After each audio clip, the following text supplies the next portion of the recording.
pertanyaan-pertanyaan yang masuk juga bagus untuk dibahas, dan kita bisa membahas semua pertanyaan yang masuk dengan Jewish insights into Scripture. Jadi lanjutan dari minggu yang lalu ya, kita tetap akan belajar melalui tinjauan antropologi budaya Semitik dan memahami Yesus dalam konteks keyahudiannya.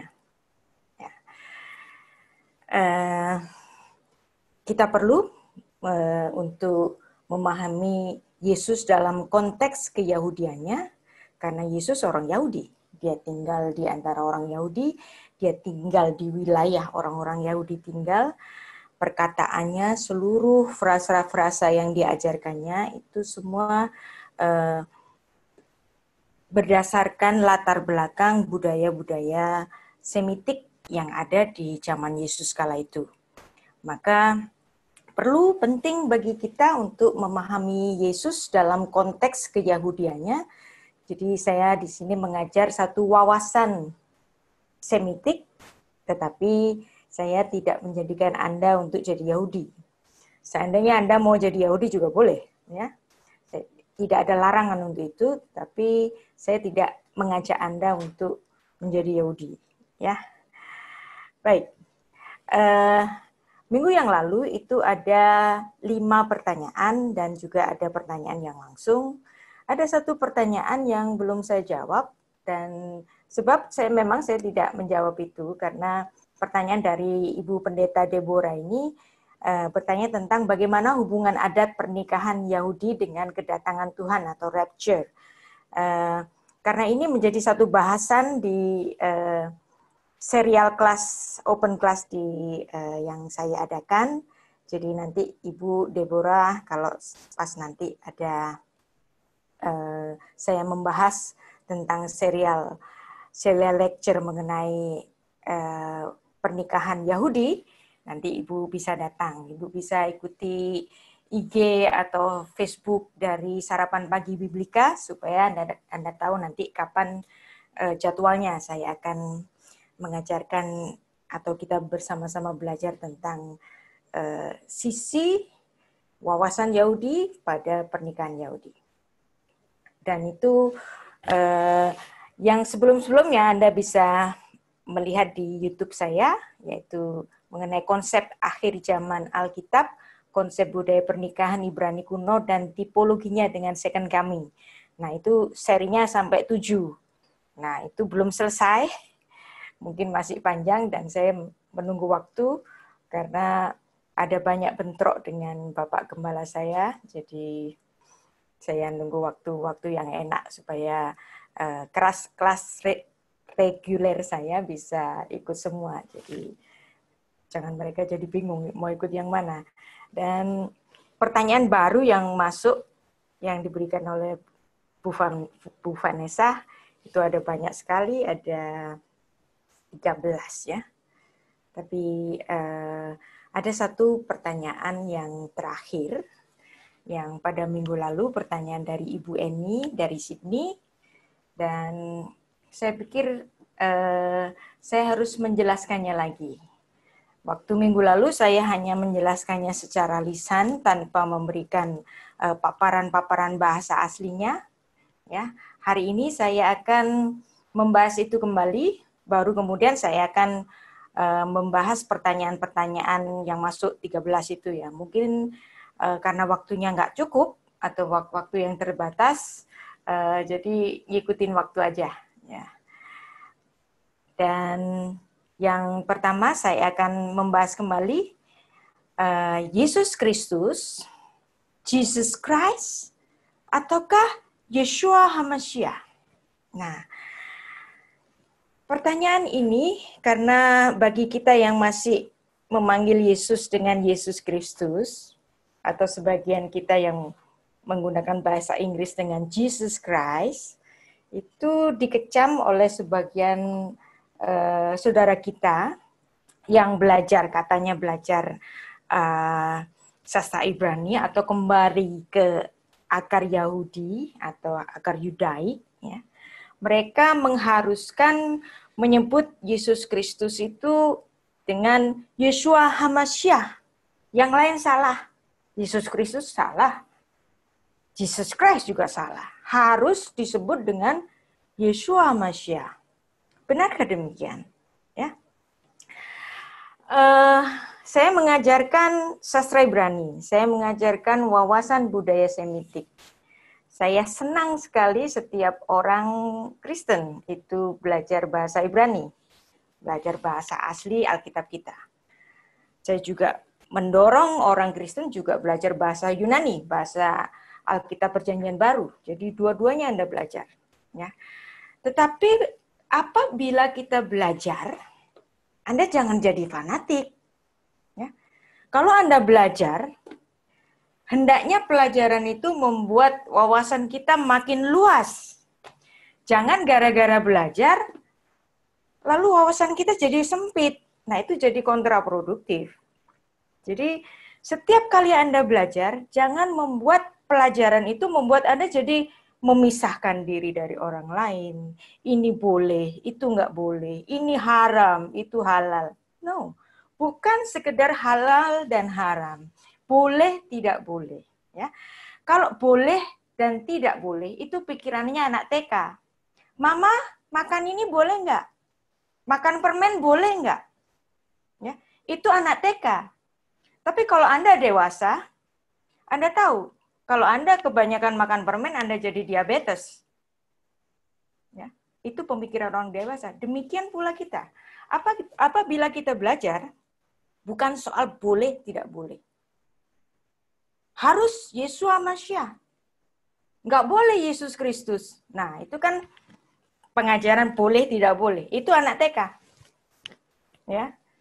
Jadi jangan kita belajar menjadikan kita jadi fanatik. Kalau dengan belajar menjadikan kita jadi fanatik, berarti belajarnya yang salah. Ya. Baik. Dan satu lagi, yang penting bagi kita untuk memperlengkapi diri kita percaya akan keyakinan teologis. Ya. Misalnya Anda percaya Yesus itu Kristus, Yesus itu Tuhan, Yesus itu Sang Mesias, ya. No doubt, pokoknya saya percaya 100% Yesus Kristus itu Tuhan. Ya. Tetapi akan lebih baik, ya, keyakinan teologis Anda itu dikonfirmasi dengan keyakinan historis bahwa Tuhan Yesus memang benar-benar pernah datang ke dunia. Dan buku-buku sejarah juga bicara tentang itu. Ya. Kelahiran Yesus Kristus bisa dikonfirmasi misalnya dengan kapan lahirnya Yesus. Kita bisa konfirmasi dengan buku-buku sejarah, misalnya buku-bukunya dari Yosefus, kapan Herodes Agung itu meninggal. Nah, dari situ kita bisa memperkirakan kapan Yesus lahir. Nah, dari situ. Jadi ada keyakinan teologis yang dikonfirmasi dengan keyakinan historis. Maka apabila Anda menerima pengajaran-pengajaran dari pengajar, pendeta, bapak gembala, atau apapun, ya, kita seorang Kristen itu jangan menelan mentah. Anda harus menimbang. Sebab Anda bukan anak TK lagi yang ini boleh, itu nggak boleh. Harus bertanya, makan permen boleh apa enggak, makan Indomie boleh apa enggak, gitu kan. Kalau Anda orang dewasa, Anda akan tahu mana makanan yang baik, mana makanan yang menyehatkan. Ya, jadi tidak perlu didikte, ini boleh, itu nggak boleh, ya. Dan satu lagi, ya, terhadap orang-orang yang mengharuskan nama Yesus itu hanya disebut Yeshua atau Yeshua HaMashiach, ya, mereka harus tahu bahwa dalam zamannya Yesus, zamannya para rasul, itu di Tanah Suci itu terjadi multilingual. Ya.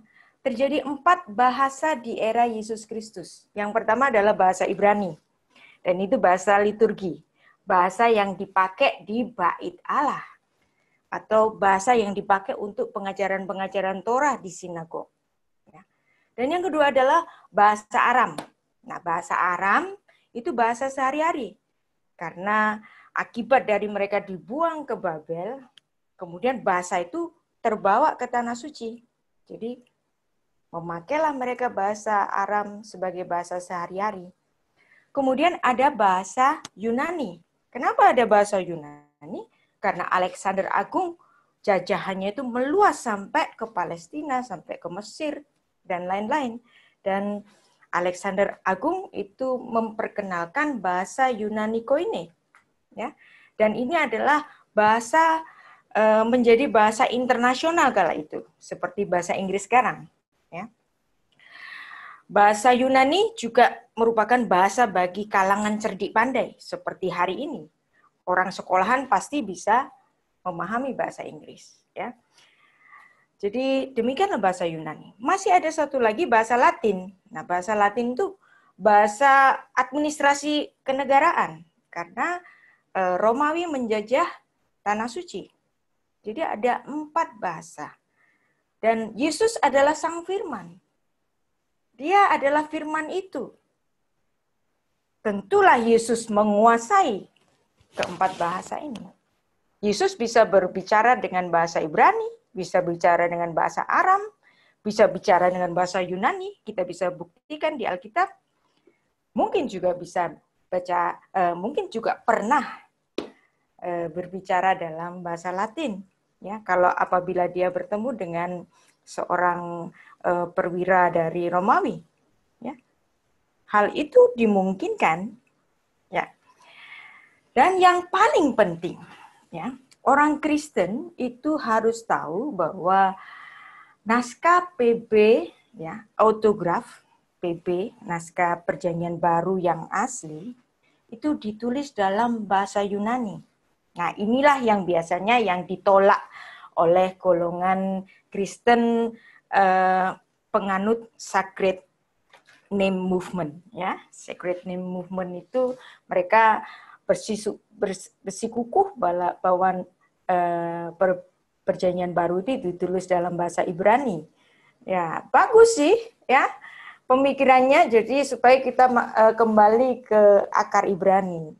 Tapi balik lagi seperti yang saya katakan tadi, jangan gara-gara kita belajar bahasa Ibrani lalu Anda jadi fanatik Ibrani. Itu jadi kontraproduktif gitu. Kita harus memahami, ya, keyakinan teologis itu harus dibarengi dengan keyakinan historis. Bukti-bukti historis menuliskan bahwa memberikan bukti bahwa naskah-naskah Perjanjian Baru itu ditulis dalam bahasa Yunani. Jadi jangan diubah, ya. Halu kalau bilang naskah autografnya itu bahasa Ibrani, karena salinan-salinan naskah bahasa Ibrani itu sebenarnya itu baru bermunculan pada abad ke-16 Masehi. Jadi para rasul tidak menulis kitab suci di dalam bahasa Ibrani, ya. Walaupun mereka orang Yahudi. Ya. Kenapa mereka menulis dalam bahasa Yunani? Karena demikianlah supaya Injil Kristus, ya, dikenal oleh bangsa-bangsa yang tidak hanya orang Ibrani. Nah, salinan Perjanjian Baru, ya, yang bahasa asli Yunani itu tersimpan, ya, dalam berbagai perpustakaan dunia, ya, termasuk paling banyak itu di Vatikan, ya.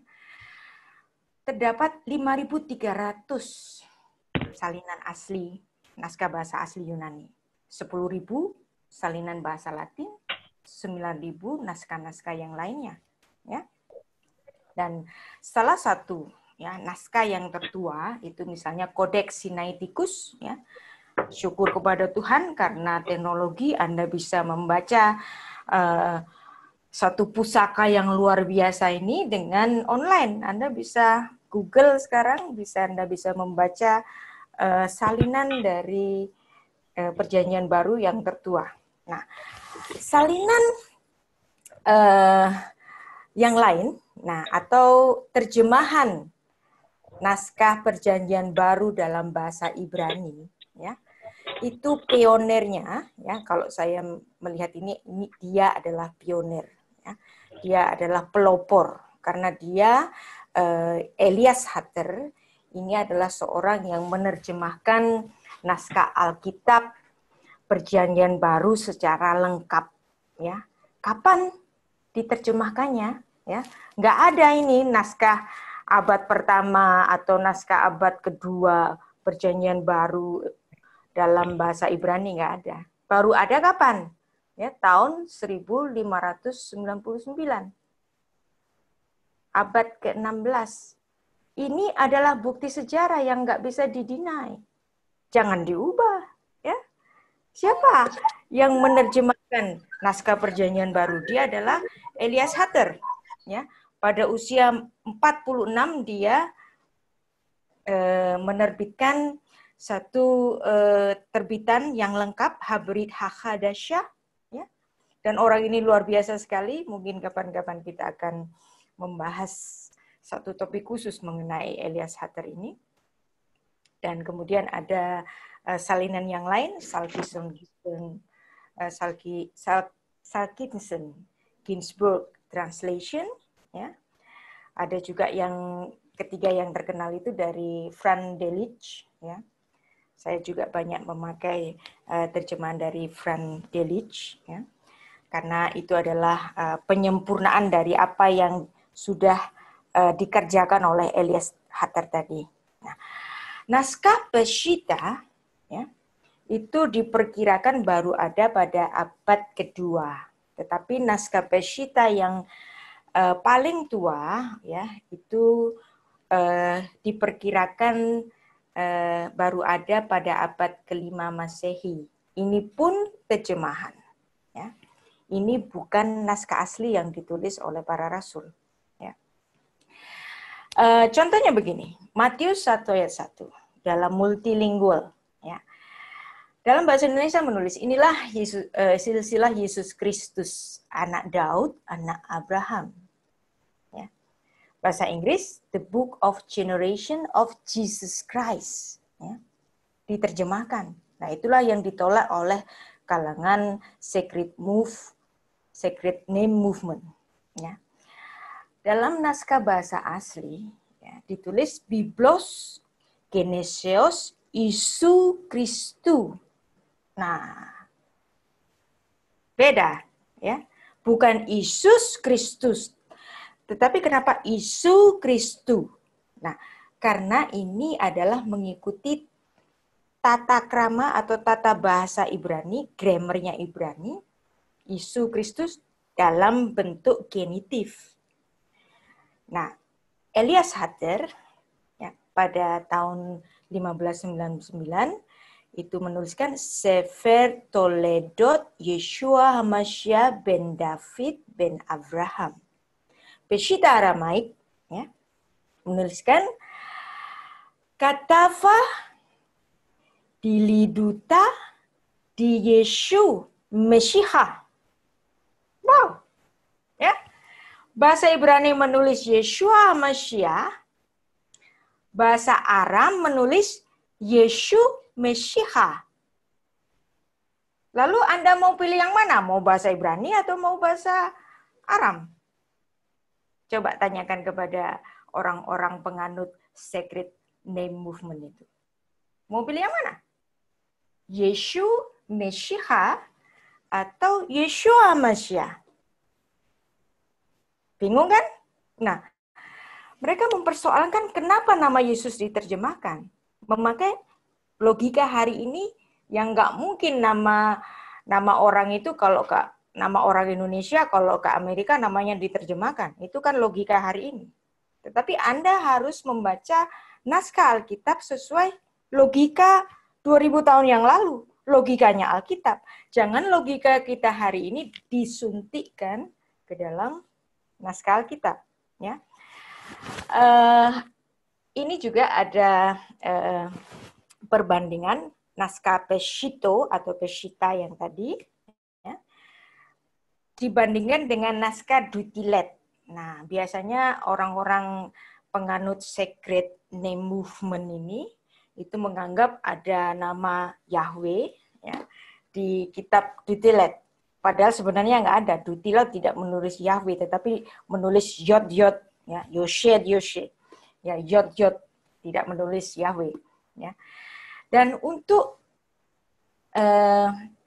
Matius 1 ayat 1, ya, menuliskannya dengan ya kata va, pesito, ya, diliduta, ya, Yeshu Meshiha, ya, Yeshu Meshiha. Nah, bagaimana dengan Dutilet? Ya?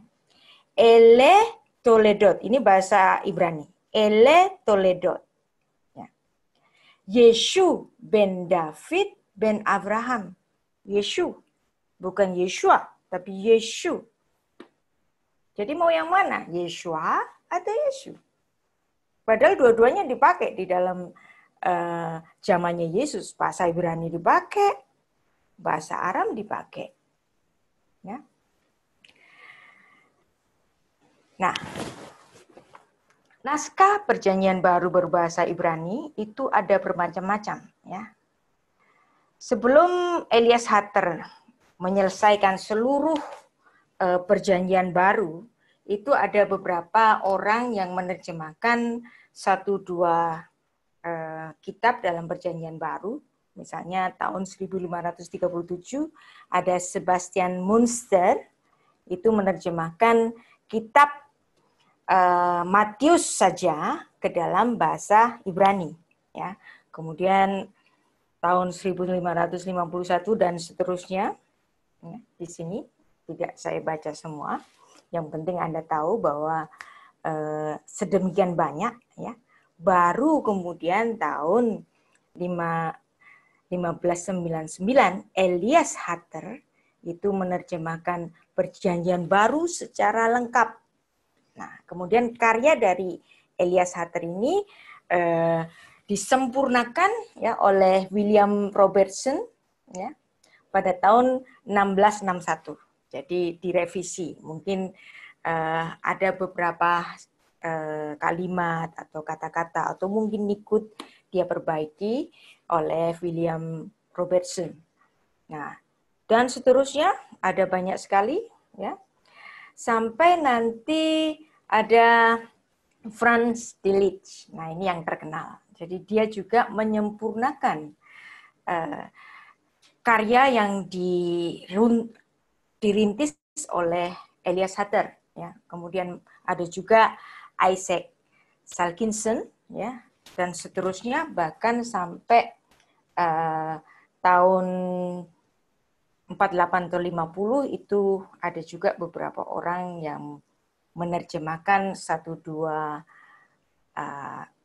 kitab dari Perjanjian Baru, ya, dan ini ada sampai 40 ya. Oke.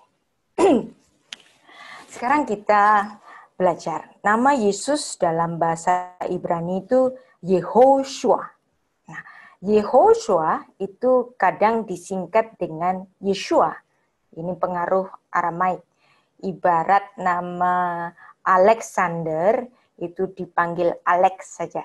Nah, Yesus namanya Yehoshua aslinya, kemudian dipanggil Yeshua. Ya, seperti Alexander dipanggil Alex saja. Nah, nama Yehoshua, ya, Yehoshua, kemudian ada gelar baginya, ya, Sang Mesias, maka dia Yehoshua Hamasya. Ini bahasa Ibrani. Nah, kemudian ada konstruk, Yehoshua itu dikonstruk menjadi Yeshua. Nah, Yeshua Hamasya dalam bahasa Ibrani.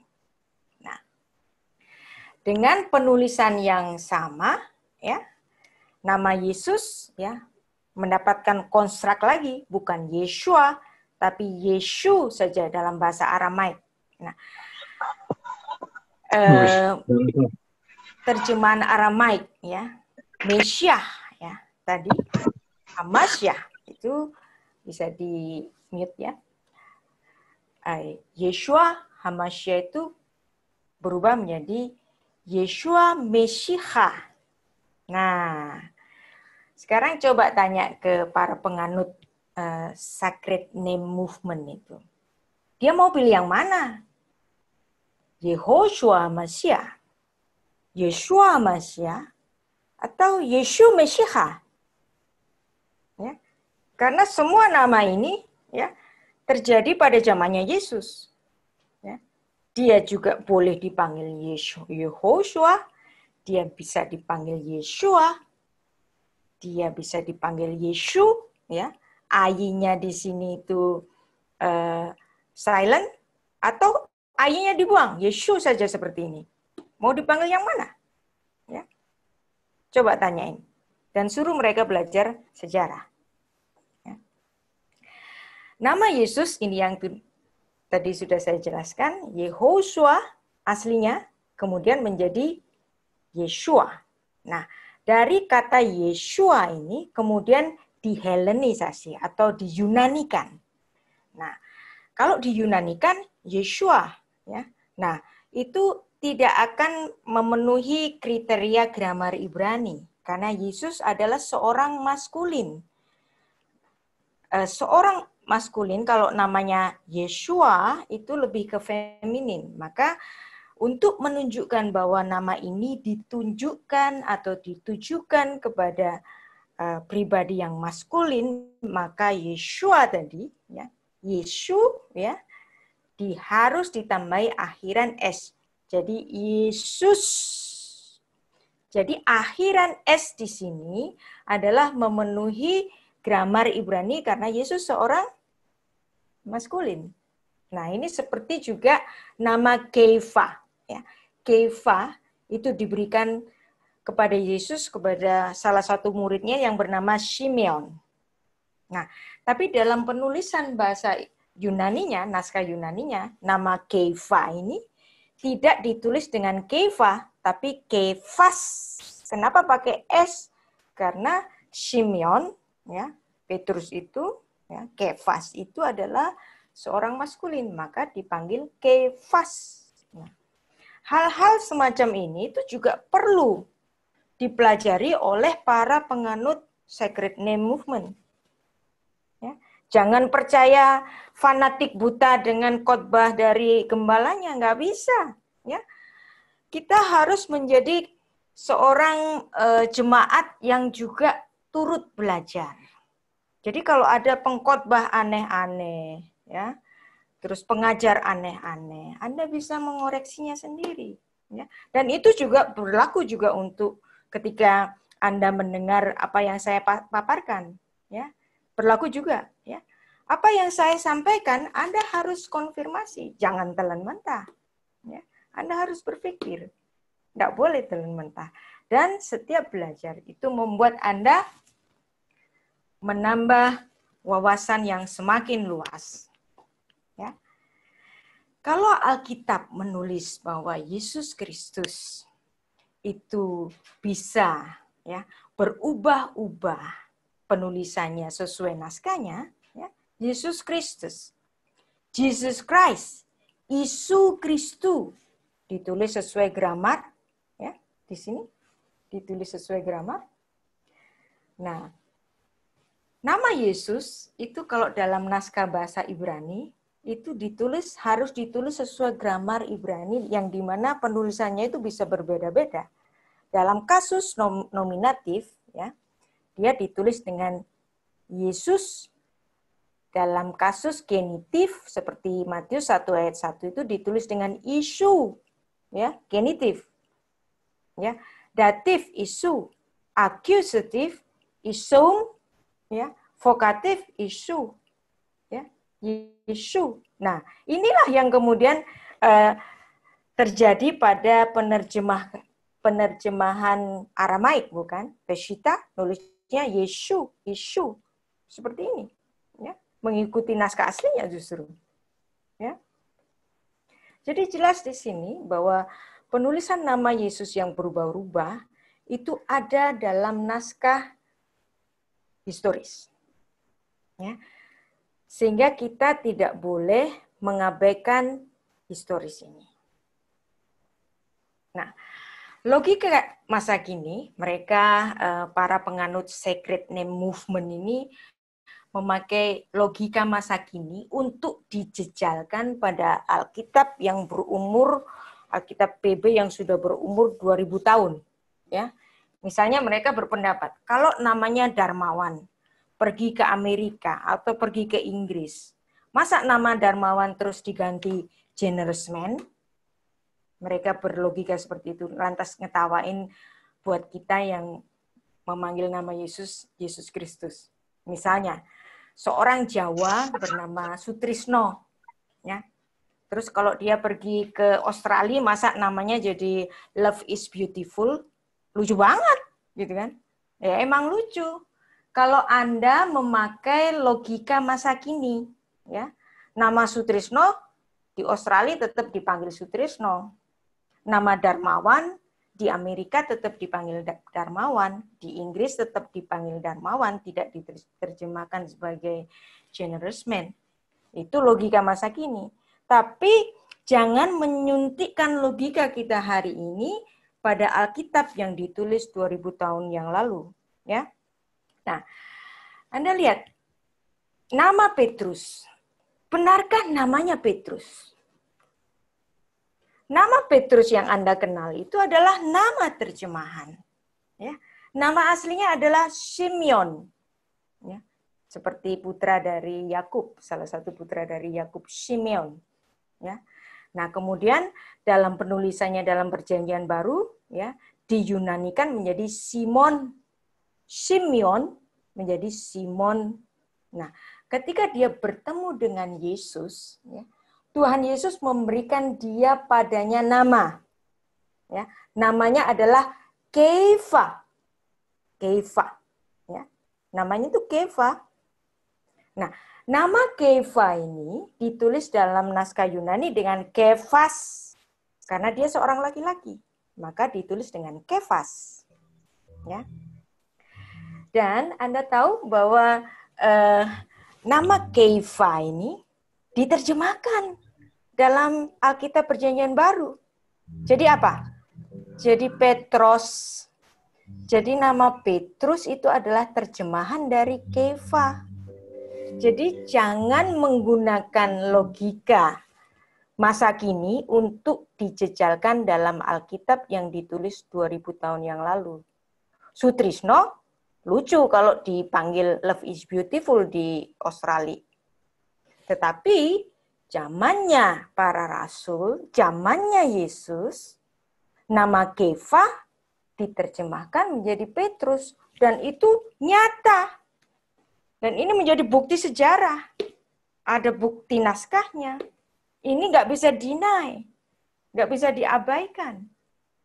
Ya, jadi setiap kali kita belajar, jangan bikin kita jadi orang yang fanatik. Dan kita bisa melihat naskahnya, ya. Anda saya beri naskah seperti ini, dan Anda nanti bisa konfirmasi sendiri dari buku-buku, naskah-naskah, ya, yang Anda punyai. Anda bisa konfirmasi, ya. Jadi apapun tidak boleh ditelan mentah, ya. Engkau Simon, anak Yohanes, engkau akan dinamakan Kefa. Ya, harusnya Kefa. Nah, bahasa Indonesia, ya, masih menggunakan pakemnya yang naskah Yunani, maka ditulis dengan Kefas, ya, Kefas, ya.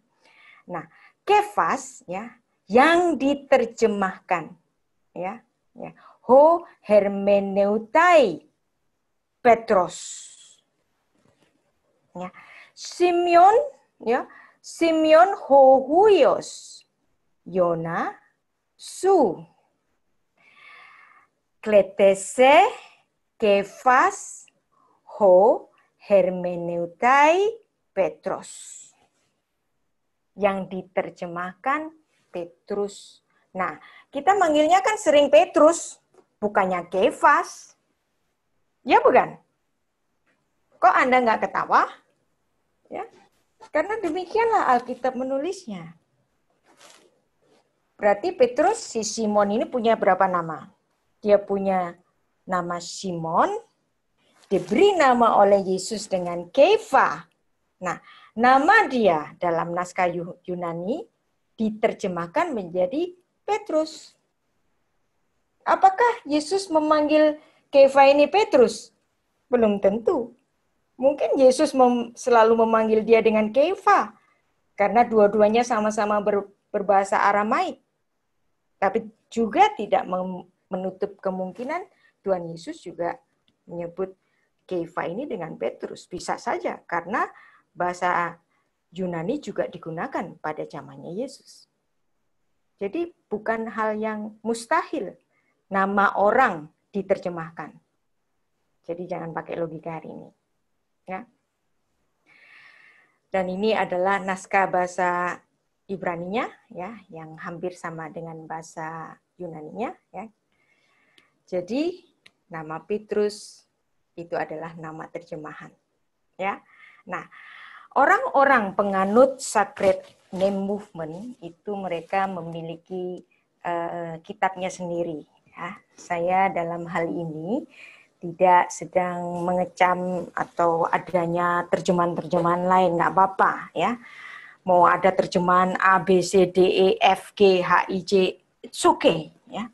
Yang penting terjemahan itu digunakan dalam hal yang baik, tetapi jangan untuk membenturkan satu doktrin.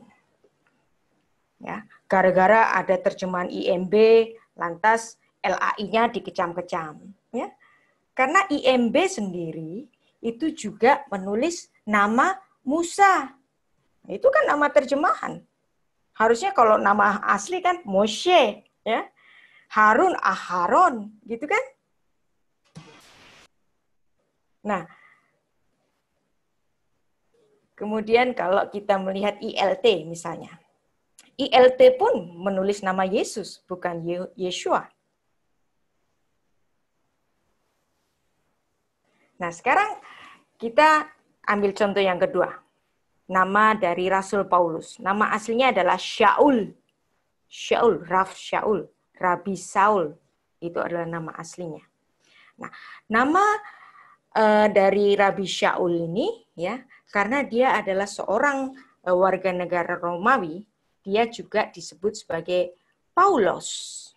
Nah, nama Shaul tadi diyunanikan menjadi Saulus. Ya. Jadi ada variasi nama dari Rabi Shaul ini, Shaul, ya, Saulos, dan Paulos. Lazim zamannya waktu itu, nggak seperti orang sekarang, ya. Darmawan tetap Darmawan, Sutrisno tetap Sutrisno, gitu kan? Ya. Misalnya kita bisa ambil buktinya. Saulus yang disebut Paulus. Nah, Saulus adalah helenisasi dari nama Shaul, diberi us karena dia laki-laki, ya. Ya, kemudian dia juga dipanggil dengan Paulus. Nah, Paulus adalah nama Romawinya. Nama Ibrania Shaul, Rav Shaul, seperti Raja Saul, ya, nenek moyangnya yang pernah jadi raja. Karena Rabi Shaul, Rasul Paulus ini juga dari suku Benyamin, ya. Dan Paulus adalah nama Romawi, nama yang dikenal nama Romawi karena ada satu tokoh yang juga orang Romawi namanya Sergius Paulus. Nah, sama dengan yang dikenakan pada Rabi Shaul, ya. Jadi ini bukti-bukti bahwa nama itu bisa bermacam-macam, termasuk nama Yesus. Jadi penulisan yang ada di Alkitab, baik itu Alkitab bahasa asli, baik itu Alkitab terjemahan, berarti nama Yesus boleh disebut dengan ya Yeshua HaMashiach, ya Yehoshua HaMashiach, ya Yeshu Meshicha, atau Yesus Kristus. Same, ya. Karena kita harus memahami Alkitab yang ditulis pada konteks aslinya. Dan kita jangan menjejalkan logika kita hari ini pada Alkitab yang ditulis 2000 tahun yang lalu. Jadi lucu, ya. Baik, ini adalah bentuk nominatif dari nama Yesus, ya. Yesus Kristus. bentuk nominatifnya. Ada es ini karena menunjuk bahwa Yesus Kristus adalah seorang maskulin. Jadi hal ini untuk topik pertama ya, untuk menegaskan apa yang sudah saya sampaikan pada minggu yang lalu. Kiranya ini bisa menjadi penjelasan ya, Ibu Eni dari Sydney.